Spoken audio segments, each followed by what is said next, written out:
কিরে রহিমা, আজকে এত দেরি করে আইলি? আখা গো, যেই শীতের শীত। আপনি যে কি কন, দেরি করে আমুনাতে কি করবো? শীতের চোটে তো আকাশের সূর্যই উঠে না।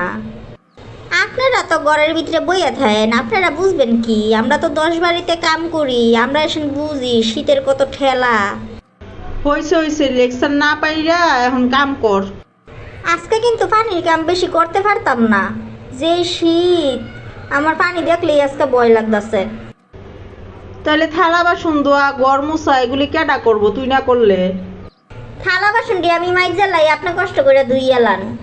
আর গরমোছা আজকে গরমোছা লাগবো না, কালকে গরমোছা দিব মনে বালা করে। আর কাপড় ওয়াশিং মেশিনে তো ধুই বেরোই। আর কি কাম আছে? আর তো কিছু কাম নাই। তাহলে আমি যখন সব করবো, তুই আইসস কি করতে? না আইলেই পারতি আজকে, তোর যখন এতই শীত। আইছি তো আপনারা আমার চেহারাটা দেখাইবার, আর আমি যে কতটুক শীতে কষ্ট করতেছি আপনারা বুঝাইবার। পাশের বাসার ভাই আমার একটা জামা দিছে, এই জাম্পারটা দিছে। আপনি তো আমার এই শীতের মধ্যে কিছুই দিলেন না।